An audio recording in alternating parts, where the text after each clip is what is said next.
Hi everybody, it's Sarah and I'm in my kitchen here tonight, and I just wanted to share some things with everybody. So if you're interested in knowing how to make your own croutons, stay tuned.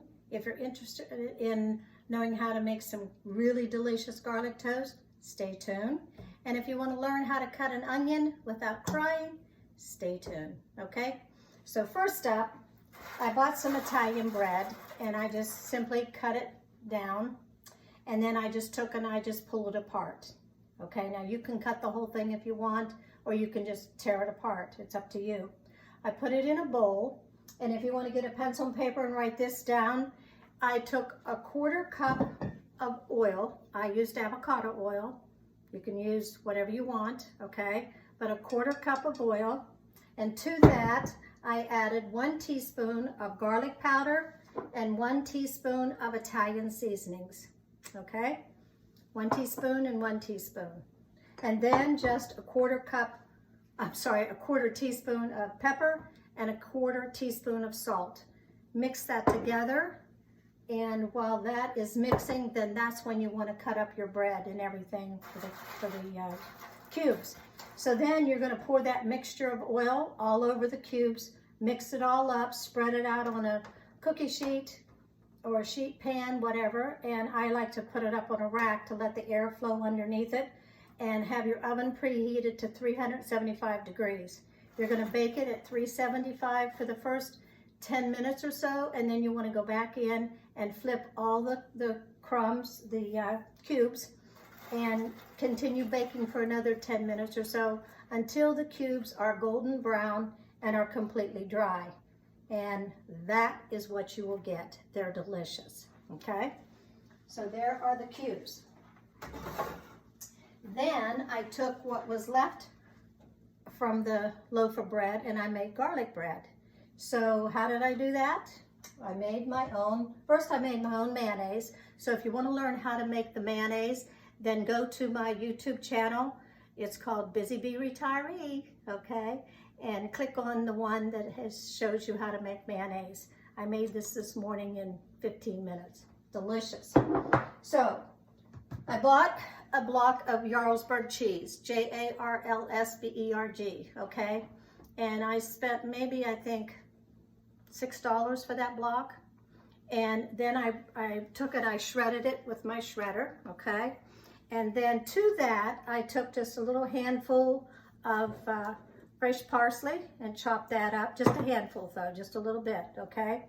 And then to that, I took onion, and I'll show you how to cut that onion so that you don't cry.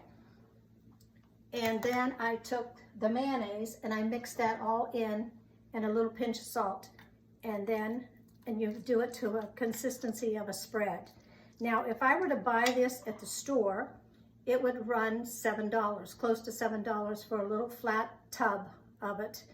This I would probably have filled 3 tubs for that same $7 for the block of cheese. So you do the math on that one, okay? Now, and then I simply spread that on the bread, and then I took, this lid's on, so I just took and I sprinkled the garlic powder over top of it. And then I took oregano this time, and just shook it over top of each one. And I put it in my Breville oven, and my Breville oven is fantastic. I put it on the 3rd setting from the right, and it goes on for 7 minutes. Doesn't tell me how hot it is, but if you were to do that in your oven, I would say maybe 400, 425, but you need to watch it. And you just want to wait until it's golden brown, and then you pull it out. And depending on your oven, that could be probably maybe 8 minutes, 10 minutes. Mine's done in about 7 minutes to 9 minutes in my Breville. So, okay, so that was the garlic toast. And I'm telling you, anybody that says they don't eat carbs or they don't eat bread, if you serve that, I can almost guarantee you they're going to eat it. They're going to eat it, okay? It's always a winner at my house, okay? So, and how I got that was I was shopping one day and they were giving samples of that Jarlsberg cheese, and I never had Jarlsberg cheese before. So I tasted it and I thought, that's pretty good. So I thought, when I got home, I thought, I'm going to turn that into something else. And that's how I came up with this Jarlsberg spread. And then they were doing it. So there you go. Okay. I didn't know they had it. They didn't know I was doing it either. So whatever. But an onion. A lot of people will get an onion and they'll cut the top off and they'll cut the root off the bottom. Don't cut the root. Okay. When you cut the root, that releases all that whatever that makes you cry. So just cut the top off. Then you've got a flat surface. Hold up on your knife like this. Don't do this. Hold up like that and go right down through the root, through the middle of the onion. Discard the outer portion. Hold it and then just slice it. Slice it like this to where, but you're not going all the way to the root. You're going down to the root, but you're not cutting the root. And then you're going to hold it snug and you're going to cut down through it this way. Okay? And for that, Jarlsberg spread, you want it nice and like a minced onion, okay, where it's almost watery. So that's how you cut an onion without crying.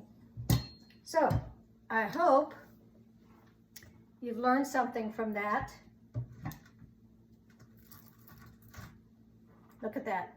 And any leftovers, I just take mine and put them right back in the Breville oven in the morning or whatever. I'm ready to use them again. And they just reheat real nice, like as if I had just done them right then. So I hope you learned something, okay? And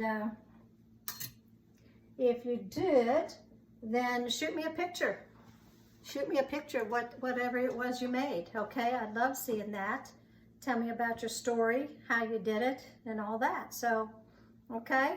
So you can come visit in my kitchen anytime, and I hope you enjoyed that. Bye now.